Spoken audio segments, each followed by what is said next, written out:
One. Good morning, everyone. Once again, we are doing this podcast. I know we don't do it every week anymore because it's gotten so busy, and the festival is coming in like, oh my God, 2 weeks from now. Um, but I, as much as I could, I tried to interview all of the people that are coming to San Francisco or teaching at San Francisco, Las Vegas, and Hawaii. In that way, you guys get to know them. Some of them you already know. Some of them you don't know it as much anymore because it's probably their first time to teach at festivals. But make no mistake that when we hire people at our festival, they're already experienced, especially locally and teaching at studios and all of that. I did not know that my next guest today. I did not know her um, until one of my dancers, Boris Lara, told me to, hey, you got to check out this kid and make sure you feature her at festival because I've seen her teach. She is that good. And mind you, ladies and gentlemen, most of the time I listen to my students because they know the way I teach, uh, uh, uh, especially if they've been with me for a long time. And so not only I listen to customers, I listen to my students specifically because they know how I am when it comes to teaching. And then, I at that time I secretly observed Mo, oh, I think during the pandemic over the years and all of that, and she is good to go for sure. Ladies and gentlemen, my next guest today is Morgan. We call her Mo Hernandez. Hi, thank you so much for having me. I'm How are very, you, my dear? I'm doing great. I'm I know looking, I met you in. I've already seen you at my festival. You guys performed with In Essence and all of that, and then I saw you was teaching and performing at the Sacramento Salsa Bachata Congress like last month, right? Was so that I, last month? Yeah, it was last month. it Yeah. was last month. I performed there, my solo and with my team, but I actually taught at the Queer Afro Latin Dance Fest. Oh, Just the curve. Yeah, yeah. Okay, that's good. And now, how was that experience for you teaching at congresses? Because it's a little different teaching at studios and clubs, right? Yes, it is a different experience. I was so excited. That was my first time at a festival, so I was excited more than anything. But what I loved about the workshop at a festival was you get to see people from outside your local community. So you get to connect with people and they can influence the class differently. So it was exciting to kind of have a mix of people from all over and just allow that to kind of mix together so Yeah, that it yeah. could produce a really exciting. And I won't be surprised if you, from that point, you got more inspired. Did you? Yes, for sure, for sure. I learned a lot too, time management with festivals is stricter than maybe a studio class. You want to respect the other artist's schedule, the organizer. Yeah. So learning how to fit everything in and make sure that you're leaving your students with something that they could take home with them. Well, Um, given that, before we talk about your background and everything, I know you're teaching at SFIBF. I've been waiting to like where can she teach? Because sometimes with people that I don't know, I have them tried at Allegro first, my regular gigs. Like, okay, you could teach at Allegro, I'll pay you $100 per workshop, or you could teach at my San Jose, those type of thing. But when they're basically recommended by my students already, then they already know there. Yeah, they know how I am about that. So, what are you teaching for SFIBF? So I'm teaching two workshops at SFIBF. On Friday, I'll be teaching a Latin Heels workshop at 2:30. And on Sunday, I'm teaching a workshop in the morning at 10 a.m., a bachata workshop, which will cover both footwork and partner work. What's the concept of this heels? Because I've been seeing it a lot lately, and a lot of people are saying, "Hey, it's empowering." Even men have heels too, and they're like, so what's the concept of this? Yeah, so heels is a dance style. The best way that I like to explain it is it has a jazz foundation. So Okay. more of a studio dance style versus a street dance style. However, it originated in queer ball culture.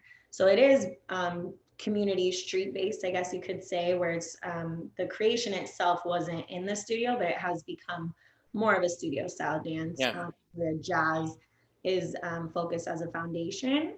But it also kind of has aspects of burlesque where it's an expression of an individual's sexuality, Yeah. which is why a lot of people find it empowering. I like to call it revolutionary because it definitely accentuates feminine sexuality and feminine expression. And right now, heels is very popular in commercial dance. So you see it a lot in like concert performances or Yeah. Super Bowl or things like that, where it is a very open display of sexuality. And there's not very many places within society where you can express feminine sexuality so explicitly and it be Yeah. something that's celebrated or odd in a positive way. Um, And you guys use the whole floor, like some of you are just rolling on the floor and then standing up and all of that, right? yes, it involves floor work, turns. It's a lot of control, a lot of stability, a lot of dichotomy between like sharp beats to or sharp accents of like flares and Yeah. bass, Yeah. um, and smoothing movement out shortly after. So it has a lot of dynamics. It's a Good. very fun dance style. For me, I try to fuse it with the Latin styles that I'm trained in. So my Latin heels classes are typically, I focus on technique building on your foundations for heels as a dance style. And then for whatever Latin style I'm going to focus on that time. I've done it where I've fused it with mambo or with bachata. Those are the two styles that I primarily train in. So I don't always feel comfortable teaching something that I'm not training in, so I tend to focus on fusing. Agreed. Yeah. Yeah. Of course. And would you say that if at the workshop at the festival, would you say that straight men, would go there and take your workshop? Would you welcome them? Yes, so Because they I have to wear heels. this is a great question. So I open my classes to all genders. I definitely use like a disclaimer that it is a feminine expression of sexuality. So if somebody that identifies as a cisgender straight male doesn't necessarily want to explore what that feels like, then that might not be the class for them, but they would definitely be welcomed Yeah. if it was something that they wanted to try. Yeah. Um, in Latin dance, I'm a big believer of like gender has nothing to do with what role you dance. So I often encourage my students that lead to follow and that follow to lead because it having that opposite understanding strengthens your initial role that you're choosing to dance. Yeah. So in a way, it can also be beneficial for a straight cisgender male to explore what it feels like to express feminine sexuality, and maybe that will help them discover more parts about their own masculine and A few masculinity. would probably disagree with me, but I've always maintained ever since I started teaching this dance that doesn't matter what gender it is. Number one. Number two, even if you're the lead, even if you're this macho guy, when you're dancing Latin, you gotta be at least feminine. Okay, you Mhm. have to have femininity, otherwise you're not gonna look good in the dance. That's just the way I believe. You can't be stiff dancing Latin. There's no way. You cannot not move your hips. Yeah, There's just no way. Especially in bachata. But yeah, um, I like the idea of straight lead, straight man taking it because I'm talking about teachers now. When you teach a dance, you need to be able to know how it feels wearing heels, following, detecting the follow, and all of that stuff. And then your lines, because when you do lines like that, some of them are not even like they're hesitating doing this. It's like, come on, you're a dance teacher, you're supposed to do that, and you're supposed to learn lead and follow. I'm just curious as to, I mean, if I was younger, Mo, I would take your class because I'd like to feel the way it feels when you dance with heels. Because I could never relate to that, man. So I used to torture my team because, the females in my team, when we practice footwork, and there's like 90% footwork when we used to have a team, they practice for 3 hours. It's not in heels. They practice in their flats or whatever. So comes down performances, I look at them like, you guys are not doing this right, blah, blah, blah. Then I keep forgetting that, if you're going to be training them, you're going to train them from the get go wearing heels already. At least that's what my wife says. Like, you know what? That makes sense. Yeah, it's a different type of ankle strength, a Yeah. different understanding of where to put your weight on your foot, where to engage parts of your body in order to have stability on the heel. Yeah. A lot of people think that you don't ever put weight in your heel when you have a heel, but that's not true. So understanding like how to evenly place the weight on your foot. Um, Do you depend so much on the toes weight distribution instead of the heel? I would say it's a lot of the ankle. Typically, because of the angle that your foot is sitting at, if you don't have ankle strength or you don't know exercises to strengthen your Yeah. ankle, it Yeah. feels stable. Especially because if we're looking at our foot this way, some people will naturally put more weight on the inside of their foot. Some people will naturally put more weight on the outside. I And when you're see. flat footed, it's a little bit harder to tell you're doing that because you have a flat foot. But when you're on a heel, that becomes more apparent, your natural stance. So some people will roll out on their heel or roll in. Typically, rolling in is better stability wise because you're engaging your inner thighs and your inner ankles. But yeah, if you are rolling out, you're susceptible to injuries and things like that. So it's just like an understanding of that strengthening, which is also why I find it beneficial for like my team. My team is a bachata heels fusion team. We do focus on heels technique because it allows them to be stronger in their heels so that when we do bachata footwork, Yeah. more complicated movements, it's not about them building the strength to do it. They already have the strength to do it. Right. Right. Right. So now, how did you start? Because I know you have a background of ballet, you have a background of jazz. How the hell did you start with the Latin dancing like mambo and bachata? Yeah, so I grew up in an area where there wasn't a lot of Latin community around me and accessibility. I also have three siblings, so when I was a child, like to be able to go to where Latin dance classes were offered, my parents just couldn't figure it out with my other siblings' schedule. So I was in ballet and jazz growing up from like 5 to 15. I'm 15. When I was 15, my parents went through a divorce and things got messy. So I took a break from dance just to focus on myself. I was in a ballet company that had a lot of high expectations. So I just didn't feel like I Yeah. could do it. So I took a break from like 15 to about 22. And in college, I would take random dance workshops if I saw artists come to town that I was interested in. But I had a roommate at SF State, and she was the president of their salsa club one of their seasons. And she would always go and she'd come back so happy and she'd talk to me about it because she knew I was a dancer. And she invited me to one of the classes.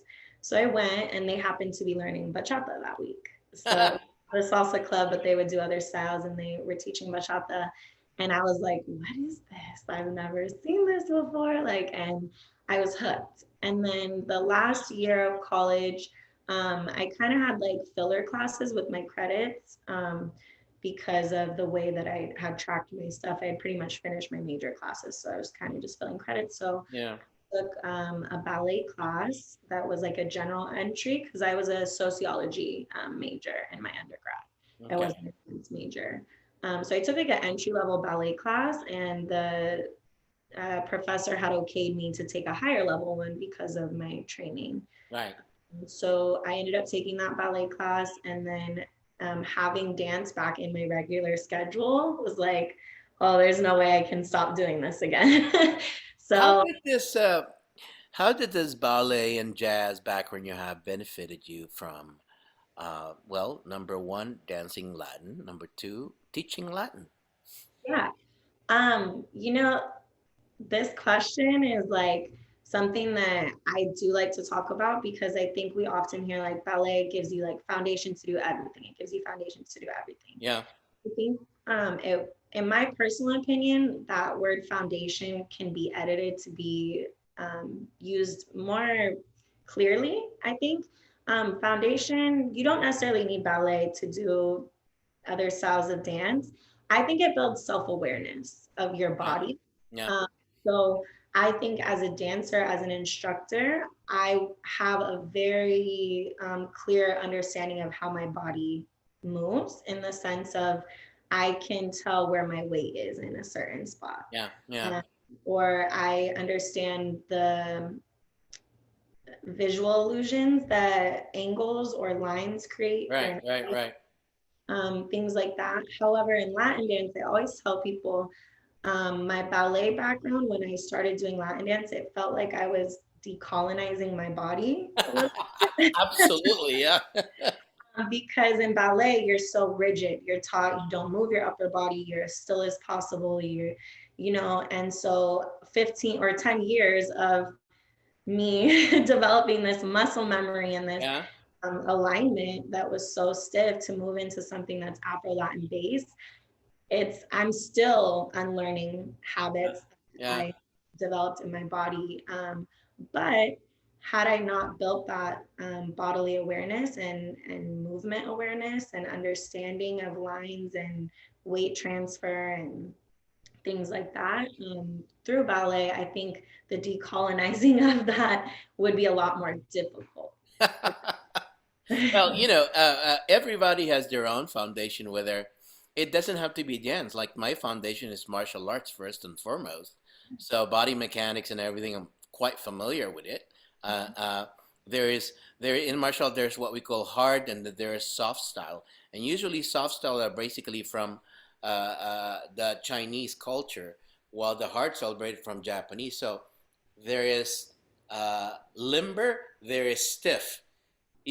So in the same way with Latin, the thing is that the very hard concept to grasp, especially for a beginner student, is the weight shifting. Yeah, The weight shifting is like probably the most foundation of all, uh, uh, and most partner dancing, I would say, emphasizes weight shifting. And with ballet, it's very interesting that you said that you had okay, you started ballet when you were young, and then you enrolled, and then you were trying to begin, and then they already say, no, no, you're not, you're gonna go. It's very interesting because you never really remove that foundation. Yeah. yeah, yeah. It never really leaves you, right? It's like riding a bike. You could take a break, but you're like, oh, this feels familiar. I Yeah. remember to do this. Now, you and then after the school thing, where did you embark yourself and it's like, hey, I want to get into this. Maybe I should join a team. Is that the reason you joined in Essence or something or what? Yeah, so when I decided that I was like, ooh, I love that this is back in my regular schedule. When school ends at the end of the semester, I need to find a weekly class. So I literally got on Google and I Googled best bachata classes in San Francisco because I was living in SF at the time Yeah. and since came up. So I checked out their weekly class and I started out just as a weekly class student. And then when they had announced that they were doing team auditions, I had been a part of a company my whole childhood. So it was like, Sure. oh, Yeah. I didn't realize that this is, a community that's available. So I had talked to the directors and was just like, I know I just started taking classes. Do you think I can audition? And they, explained they had different levels. So I ended up auditioning and then I danced with them for 3 years and I coached for them for a year, their entry level team. And I was on pretty much every team in their company for the time that I was with them. So it That's was good. a good Hey, you experience. learn a lot from that company because they not only do traditional, they do modern also, and Yeah. and all of the other evolutionary type of styles, which is pretty good. And Brian has this natural flavor. Yeah, that you yeah. can. It's just the guy. I used to know him when he didn't dance bachata. He was just dancing salsa, and and we used to go to Cuban salsa social, and this guy's just natural. Is very natural. You would show him a move, he'll learn it just right on the spot. That's how talented it is. And of course, Samantha has grown so much since the beginning, and now like we recently saw her perform in Sacramento. It's like, dang, she, Samantha is like, whoa, she's like, we're talking about pro level, man. It's like she is right there, and they're getting invited all over the world now, which is really cool, right? But I'm Yeah, glad you were in essence right there. That's a pretty good company. yeah, I have to say, like, in essence, was my first example of what opportunities are available in the Latin dance community. Growing up in ballet, I didn't see a lot of like representation like me. So Right. people would be like, "Do you want to be a professional dancer?" And I would be like, "No, like that. No, I love it, but I'm not. I would never make it." Like that was just something that there was nobody that looked like me. So then when I um, joined their weekly classes and got to know them, and I was like, oh, like you're just regular people, like, but able to like, have this dance career in a way that's more tangible in my mind Yeah. than, maybe the ballet companies that were always pushed on me when I was a child. Like, so it was they're definitely credited in my dance journey as an example of like what this world could be for me. And the first time that I admitted to myself, like, I want to be a dancer Yeah. was through experiencing, like, I traveled with them and I went to festivals, the teaching, things like that. Like, that definitely is a part of my dance journey and where I Yeah, it's realized that definitely this part is of it. Where were you born again? I'm not sure if I've asked that question. I was born in Southern California in a town called Santa Clarita. It's just on the other side of the Oh, I know Great where Line. that is. I passed by it.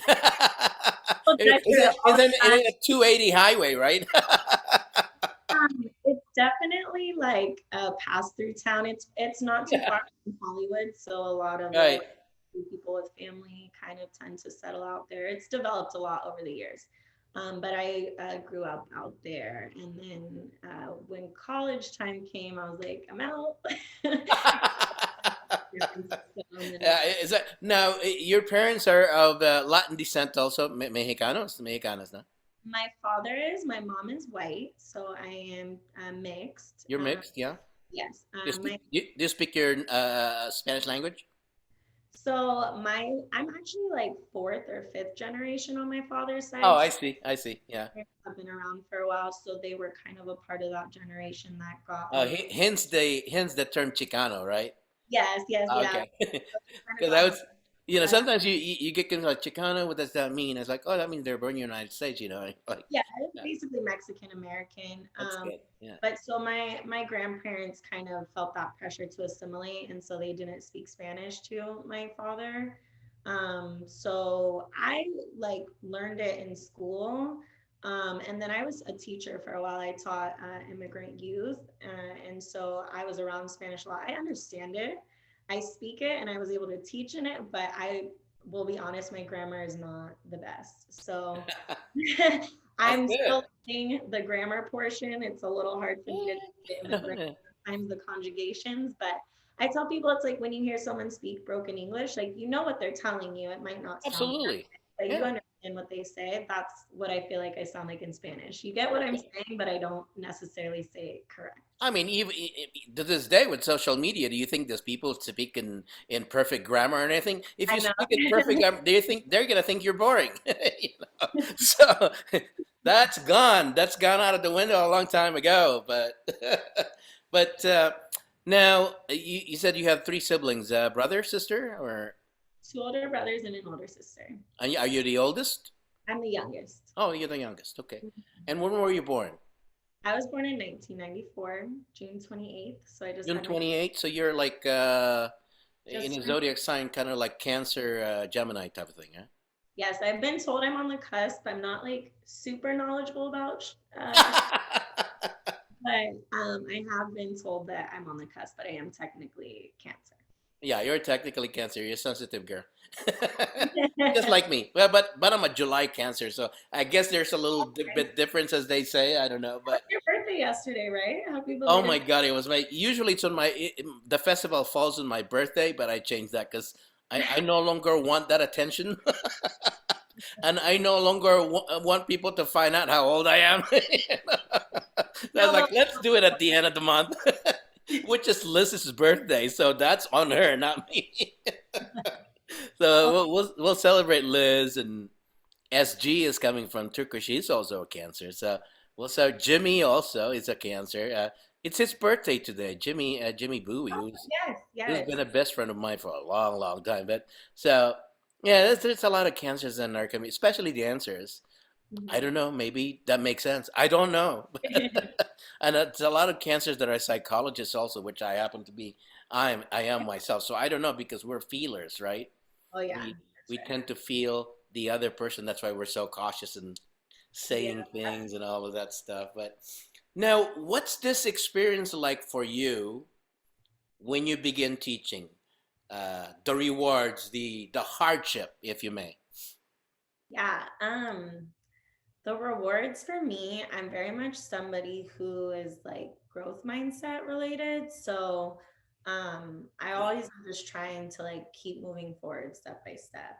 Yeah, So the growth part, like, or the rewards part, I don't necessarily see happen in real time. I mean, of course, when opportunities like SFIBF happen, it's like, okay, wow, like I'm getting off, like able to teach at this festival that was one of the first festivals I went to. Like, that's an amazing full circle moment. yeah, yeah, A lot of the rewards I don't like. You're just so focused on taking one step after another that it's like when you reflect back, then that's when I feel like, wow, like I've all of this hard work really did bring me to where I wanted to be. For me, it's focusing on like the task in front of yourself and trying to just keep momentum, sustainability. The hardships, it's a different life being an entrepreneur. I work in life insurance and I'm technically like an executive assistant to an yeah. entrepreneur. So I do understand an entrepreneur lifestyle and like being around it, I learn a lot. But once you start it on your own, it's like, wow, like, Oh yeah, oh yeah. and I've always been a creative person, but I didn't really ever explore like business related things until, Well, there's a two sides of being entrepreneur. You number one, the creativeness is there for sure because the big idea. right. That's where it all starts. The vision, that's where it all starts. The other thing is the execution, meaning you gotta be organized.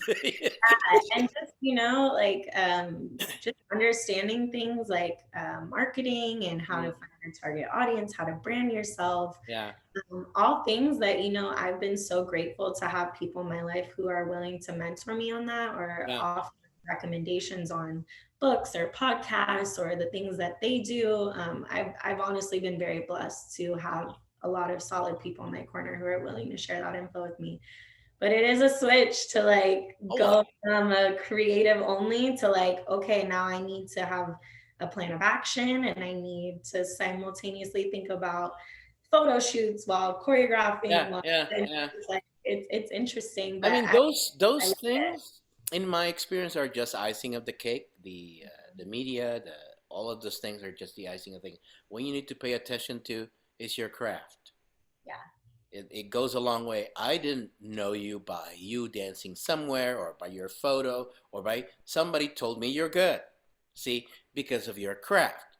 So the word of mouth marketing is still the most effective marketing of all time. Your student are your walking marketers. You know, yeah, when you when you teach them good and they actually learn something and they actually can use it in social dancing, they can't stop talking about who taught them. Whenever somebody needs some dancing, they will recommend. That's it. That's a proven old method even to this day that works. These things that you see here, like I only call them icing on the cake because if most teachers base it on that, their success is very temporary. yes, I want you to teach when you're 80 years old. I'm almost 80, maybe. I'm almost 80, but I still pack the house when I teach. I'm not the best good-looking man in the middle of the class. Where I used to think, oh man, when I used to perform taught all over Europe with Camille, my dance Mhm. partner then. I had hair.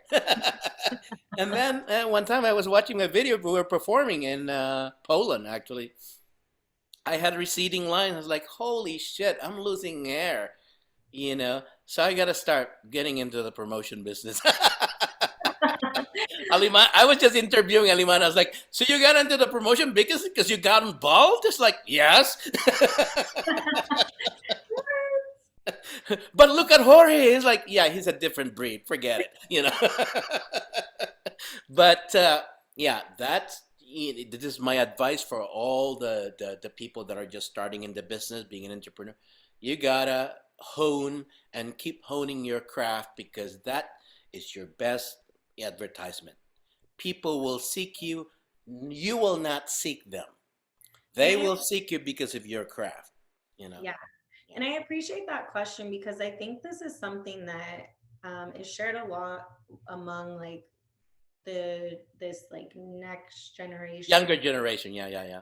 generation of dancers is this feeling of this pressure to keep up on social media.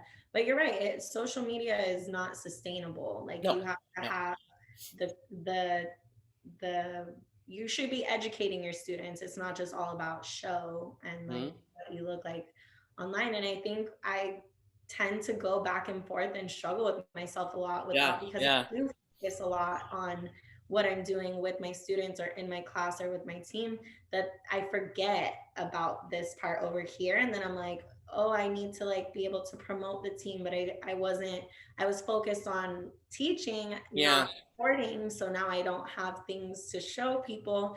So you kind of fight yourself a little bit back and forth as you're trying to get your footing of like, how do I navigate both worlds? But I do agree. I think when it all comes back down to it, like I'm doing this because I love to dance. Yeah. Like I'm not doing it to be famous.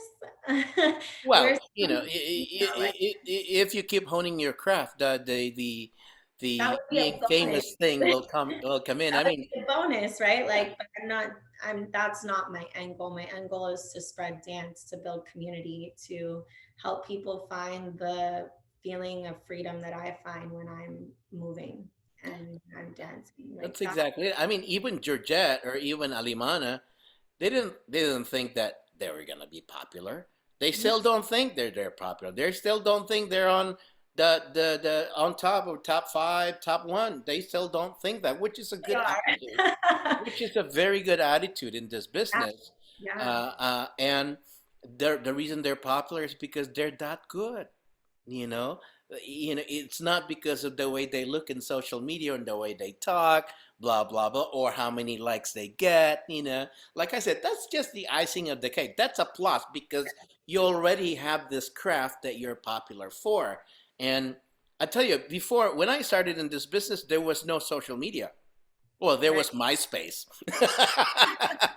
There Definitely. was MySpace and there was websites called forum websites where you Right. could post anything and put your comments and everything. And I started teaching in the Bay Area. I was the very first person who taught bachata in the Bay Area. Armando Tam was, but it was very temporary. And then I continued because he created his own band, La Verdad. I said, let me do the bachata here. And so that, I taught a lot of students. Even at one time, even at one time, I don't know if Brian would admit that he came to my class. That was a glass cat. But everybody's learning because what the hell is Rodney teaching? What is this new dance? So everybody was coming in, and then all of a sudden I got invited to Australia to teach. Now, how did they hear about me? You see, there was I wasn't posting videos. I wasn't good in camera or anything. There was no phone camera at that time. It's by mouth. It's by words, and then that started on. And when you teach something unique, something different, or even something the ordinary already, but yet they've never heard it the way you presented it. I was like, Right. oh, I learned something there. Then you keep gaining students. Your Sacramento studio. that's a good start because you're Mhm. building a community, you're building marketers. They don't know that, but you are, So, but that's the best advice I could ever give anyone who's just starting in the business because it's pretty rough. You know, that's another thing about entrepreneurship is you have to really like know yourself. Oh yeah. Like there's always, I think, in any creative a little hint of self-doubt. I think that just comes with being an artist, is being Mm. sensitive about what you create and like, oh, I don't know. But you really have to minimize that voice as much as you can, because if you self-doubt your choices and you stall yourself, like you find yourself hesitant to react or just take the risk or try new things, that's when your growth levels out. So Yeah, you it's do your thing, keep doing your thing. If I listen to people before where it says, "Ah, bachata's not gonna work. Nobody likes bachata. Nobody likes the music. It's not gonna work for you." If I listen to them, you won't right. have a lot of festivals in the United States. I can tell you that. And it's it's your passion. Passion is everything. I mean everything. It's a cliche, I know, but it is everything. And when you're very passionate about something, because I remember when we were just trying to organize the very first bachata festival in the USA, right? First, it was San Francisco. I was like, I want to do it in San Francisco. It was Juan and Jorge. I want to do it there. It's like, okay, let's do it. We set a date, July, blah, blah, blah. It's like, then I was having doubts because I keep hearing in salsagang.com, that used to be my website, by the way, where it's not going to work. We're talking salseros with the pro level. It's not going to work. Even Alberto, it's not going to work. You're going to lose so much money. And it's like, now I was having that's like, uh, Jorge, can we do a trial run in Reno? So we did. We did a trial run in Reno that January 2019, and 300 people come. And those were not locals. Those were people from all over the world. 300 people from all over the world. And most of those people, you would see them now as professionals. Very popular, you know. And because I had this like 300 is not a lot, as you know, but if it's 300, that people coming from all over the world, that is something. So I knew that was gonna like a lot of people were, can you do focus group? Focus group, like it's very popular concept at that time. It's like, no, if we do focus group, they're gonna say no. We're gonna make them like bachata. And you know what? We didn't feature salsa. It was just bachata then. And so do not listen to naysayers. You hone your craft and you believe in yourself, which is the most important. And you go as far as the way you want to go, you know. I appreciate that. That Sacramento social or dance class that you're doing there, pretty soon you're going to be teaching in San Jose. Pretty soon you're going to be teaching here, and people will start you out. All right. I'm so happy that I'm finally able to book you at SF5BF. Yeah, so Most of excited. the time, I tell you what, Boris, Boris, you were a teammate, right? Whenever he sees a video of you, he would send it to me. Oh, here goes over here. Here's how good she is. I'm like, okay, fine, Boris. But he's not the only one who does that. Most of my student does, recommend from the Bay Area, especially now that I don't live there. I live in Reno. I don't go social dancing anymore because there's practically no social dancing here in Reno. Whenever we have an event like the festival of, BB, which that's his own festival now. Most of his attendees are from out of town. It's not local. We're talking 10% local only. So yeah, I used to have an event where I gave it up because it just didn't make sense for me. And so I'd replace it with Las Vegas. But so you're teaching two workshops because I thought you were teaching one, and I think my wife told me, "Hey, I'm having more teaching an extra workshop." I was like, "That's nice, Yeah, I'm more exposure for her. That's good." excited.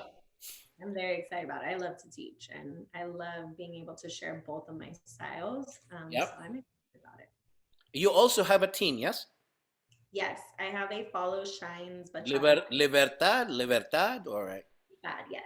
Make sure Now, that. what's the big idea of the team? So it's a Follow Shines team, so it's gender inclusive. I do identify as a queer female, so it's important to me that my team is a space that is safe for any gender Yeah. to be able to be a part of it. Yeah. Um, and it is a very so it's called Libertad. Libertad means freedom in Spanish, and I wanted it to really like kind of reflect that in the values that the team holds. So really trying to push your limits with your dancing to Yeah. kind of explore how much dancing can bring you, how much it can offer you, both physically, right? Like the increasing the range of motion and the limitation of your movements, Mm. but also like what it means to I think there's like a difference between doing a movement and dancing a movement. Mm. So True. True. understanding like the feeling that comes from dancing something and identifying what that feels like versus doing it. Um, but also, my team is the type of bachata I do is more traditional and moderna. Mm. Obviously, my in essence foundation that was the bachata style that I was trained in when I was in the scene. Yeah. So that definitely still resonates with me as far as loving footwork and figuring out different ways to kind of move to the music with footwork. So that is reflected in my style. When I dance bachata, I feel a lot more of my masculine energy come out. That's good. Yeah, all individuals have masculine and Oh feminine yeah. energy. Yeah. Um, Both. Both. Yeah. yeah, and in bachata, I feel like it's an outlet for me where I can maybe like explore my like masculine swag a little bit more. So Yeah. I tend to choreograph more footwork based stuff versus like maybe styling based Mm. stuff. My Mm. bachata pieces for my team, Yeah. but the heels portion is very sensual, very feminine. Because I think there's a beauty in the dichotomy of them being directly next to each other and it being like, oh, I'm captivated by this sensuality and I'm Yeah. hypnotized. I want to see more. And then all of a sudden there's a harsh switch to something that's like, oh, wow, like Right. Right. Right. Right. wasn't expecting you could do both. I think a lot of times just in society in general it's like we're told we have to choose, you have to be one or the other, like, and that's not the case. There's these range of feelings inside all of us, and like I said, like dance is one area in society where you can perform in whatever expression you want and it not necessarily be judged as harshly because it is a performative art, so people are Right. more into receiving it. Yeah. So that can be very powerful for somebody that, you know, maybe feels masculine energy inside them, but doesn't have a chance to express it on the daily. And now they have a safer space to explore what that feels like within them and to express it. And vice versa. Maybe there's people who already identify as feeling feminine, but they aren't able to have a space to confidently explore the range of their sexuality Yeah. Yeah. and feminine expression. And um, yeah, I think so far, even just like watching my first season with my team, like seeing them from the beginning and kind of like maybe second guessing their sensuality to where they are today. Mm. I watch them and I see their facials and stuff, and I'm like, oh, Well, but like, that's a good way to train to develop their self confidence. Though it's just yeah, it's a we're so lucky in our community. We're so like specifically in the Bay Area, of course. We're so lucky that we have this format and vehicle to express ourselves, you know, and I just you would hope that every state in the United States would have that, but they don't. But you know, or some other in some people in some countries actually. But you know, our community keeps growing, especially the bachata community. It keeps growing. I've been watching the growth of it every year. Even in during the pandemic, it was you know it wasn't. I mean, you know, they get caught most of the time by doing it illegally, doing social illegally back then. But they're passionate. What are you gonna do? You know. But we're so lucky, and then I think we're blessed in that, and I'm glad that we are all taking advantage, especially you know Jahaira and Angelica. I applaud them for doing the queer festival. I taught that a long time ago because, but I didn't feel that that people would see me as a credible guy doing that because I was gonna do it with Sion, but then when Jahida and you're like, all right, that's it, and I think that that festival will grow more and hopefully that people in the world will follow, which is, just Yeah. like bachata, right? And then now you have bachata festival every week. I the recognition, the uh, the identification, has to be recognized by the world at least. Yeah, and to be honest, like to speak on that festival, it was a very powerful couple days, like it was just a couple days. It was a Yeah, weekend, but there yeah. was so much power in that environment. Oh yeah, I oh yeah. think you're right. I think representation matters. It does. It And does. Yeah, seeing people on stage just be their true, genuine selves and be so comfortable to really be them full selves was yeah, moving in so many ways. And um, there's little things that were present at that festival that I truly believe can be adapted to pretty much any festival. good. Even simple things such as like just signage of these are the things we won't tolerate here. We're Right, not right, right, right. Yeah, or ageism or ableism, like things like that, where like there's signs that you're just walking down the hall and you see that, it's going to catch your eye. It sets an expectation of what is not going to be accepted and what's not agreed, tolerated, agreed. so people do act differently. You see Yeah, something, it's going to shape and affect your choices that you're going to make. So, and that creates a safer environment for everybody to be them full selves and to yeah. enjoy themselves fully. And that's something that's easily adaptable. It That's is not something. easily adaptable, and soon the world will know about it, and soon there will be no hesitancy from both sides. Going, oh, okay, do I belong here? Like, yeah, you belong here, man.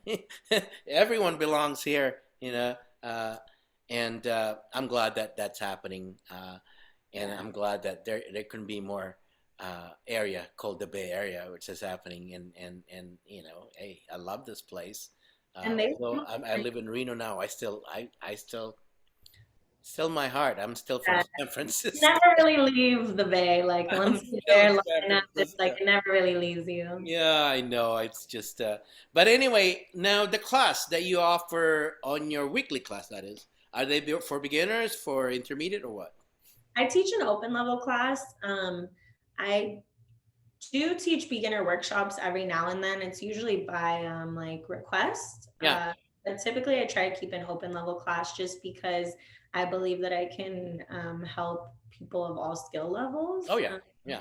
I think there's ways to modify certain things. I also think the way that you explain your movements that you're teaching, like if the explanation is clear enough, a Yeah. beginner can feel like they're accomplishing it, but still have something to work towards. So it's kind of like being bit by something like, ooh, and now I want to come back more. Like I didn't get it, but I got Yeah. this part. So maybe next time I'll get it. Versus like, an advanced level dancer could still take my class, but maybe they're focusing more on styling or um, like fluidity of sequencing versus the beginners focusing on weight transferring and Oh things yeah. like that. So I teach an open level class. I have Good. some people who have been training with me for about a year now. I have some people that are maybe other styles of dancing. So like they might come from like a reggaeton or a heels background, but they want to take bachata. So they'll come to my weekly classes. And then I have like brand new, like I've never danced bachata a day in my life, but I keep seeing it and I want Good. to Yeah. try. Yeah. Yeah. Which I think builds a different type of energy in the class to have different skill levels in the room at the same time. It can be motivating. It could be, if you're dancing at a more advanced level with more advanced dancers in the room, it's also motivating for you to kind of be like, oh, how can I learn from you? Things like that. So I like to try to keep everybody Well, included. it should be challenging for the advanced dancers because, the challenge for them is this: can you actually dance with beginners?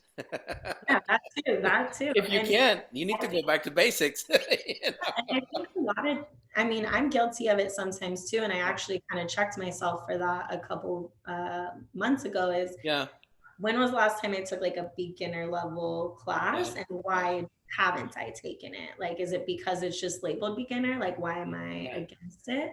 So I yeah. had taken a beginner level heels class and like, it's just a reminder that those beginner classes, you can still learn a lot from them Oh and yes. use them as a practice tool, right? Like Mhm. to really accentuate and focus. Like today, I'm going to take this beginner class and focus on just my arms the entire time because I don't have to focus necessarily on the combo. I might pick that up easier, but I want to work on my arms. Yeah. And so this whole beginner class, I'm just going to focus on that. Like it gives you opportunity to practice certain things. Oh yeah. I mean, this is for everyone. When I say this, I've always said this when it comes to course instruction, uh, course training for instructors.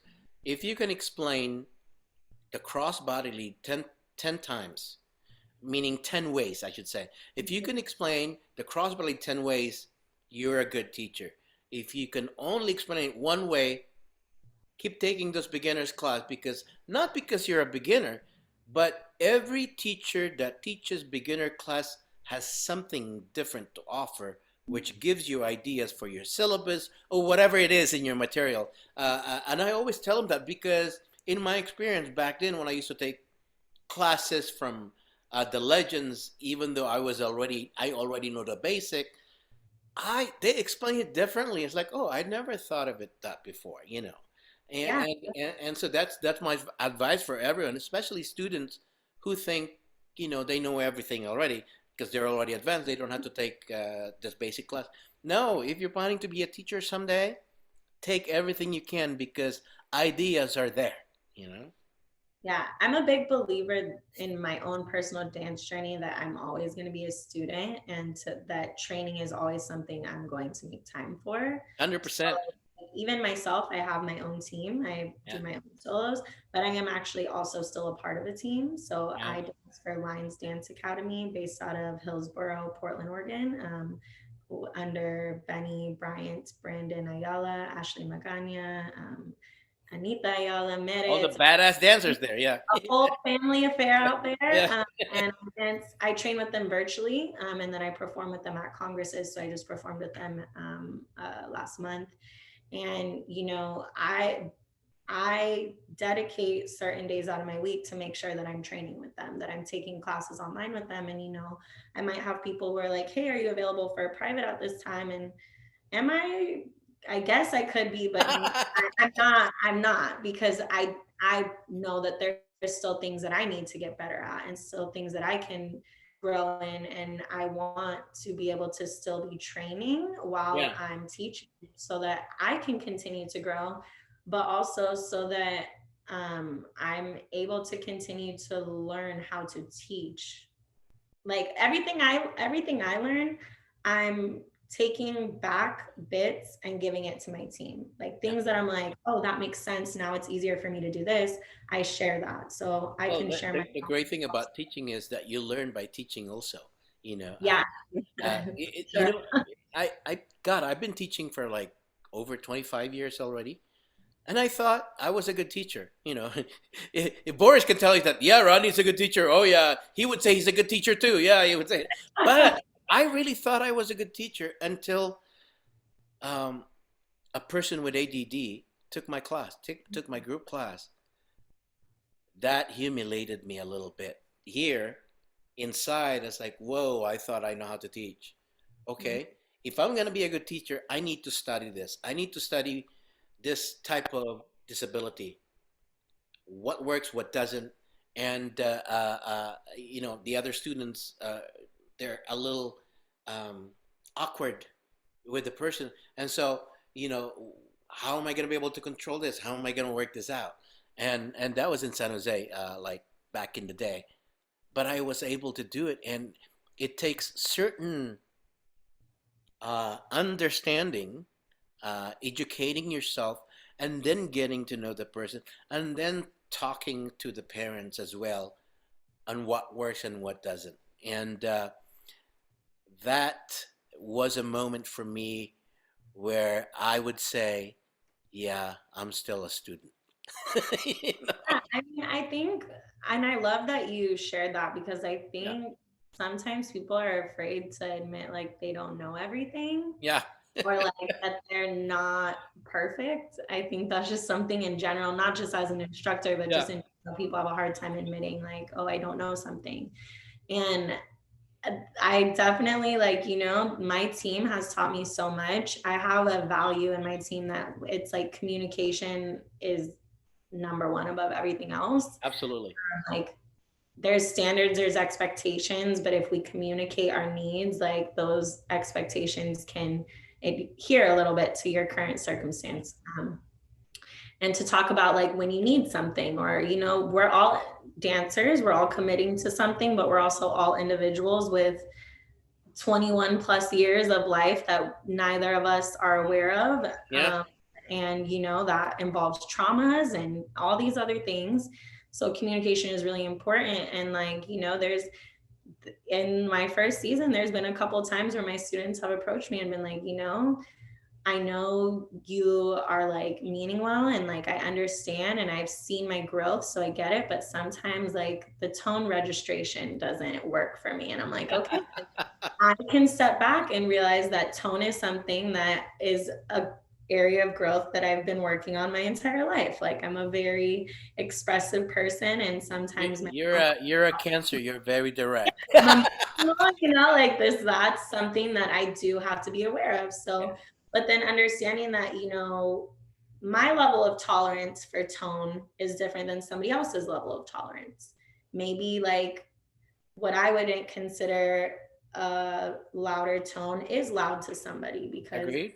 their own experiences. So just understanding that as well. And like, how do I um, stay true to my coaching style and stay true to what I believe in building while still creating a space where people can feel like they can grow in the ways that they need Mhm. and feel safe and Yeah. respected. And it's a journey. I'm still learning. I'm still making. It's a journey, and uh, you're gonna grow in being a director, because being a director means you could be both evil and good. Meaning, the way they look at you, that is like Right. the director from hell, or I you'll be don't a counselor, you'll be a big brother, you'll be a big sister. always going to You're be liked, and I Yeah, get all that. of those, all Okay. of those, That's okay. all But of those will be you as a director, which is good because it's a fun process. It's a fun adventure. You're right about the communication thing. Some people communicate differently.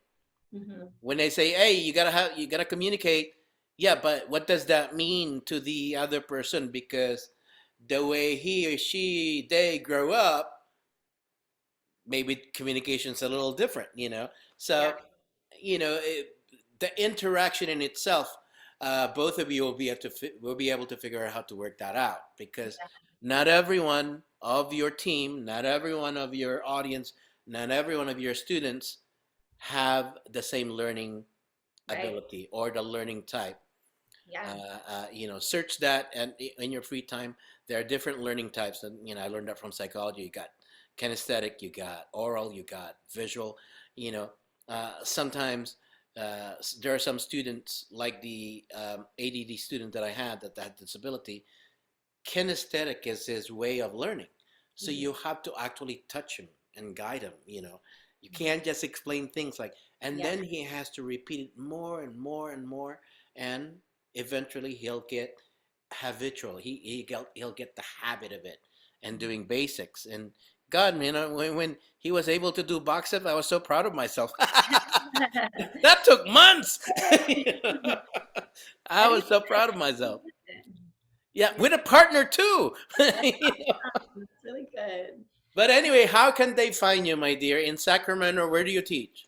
I teach out of Yamaya Dance Studios. So that's at 2435 Albatross Way, Unit 118 in Sacramento. If you're Sacramento. What's the Cape, website? Yamaya Salsa in Sacramento, right? yes. YamayaSalsa.com, I think. Uh-huh. I think it's YamayaSalsaDance.com. Okay, YamayaSalsaDance.com or YamayaSalsa.com. Search both just to make sure. You can also Uh, find the info and on my website too, which And would now, be do you have auditions in your team, or this is it for the year, for the season?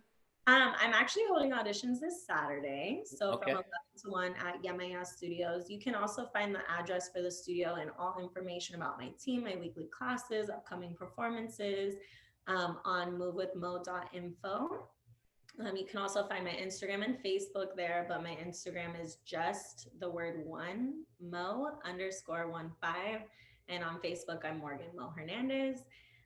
But yeah, Move with Mo is just like the ones, or movewithmo.info is just the one stop shop where you can find everything. That's good. It's been a great time to get to know you, Mo.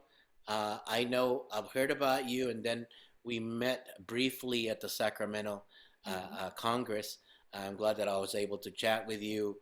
You know, it's been an hour already. Can you believe it? I like this type of So, guy. like, Sometimes when but we're having a good time, like I was talking to Georgette, I think we talked for 2 hours for crying out loud.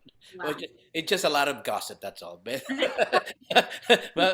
pretty much it's a fun thing to get to know people, especially from my hometown, the Bay Area, because I'm always proud whenever talent comes up like that. And then, like Luis Aguilar, and then, they compete, they become champion or they become legends, whatever.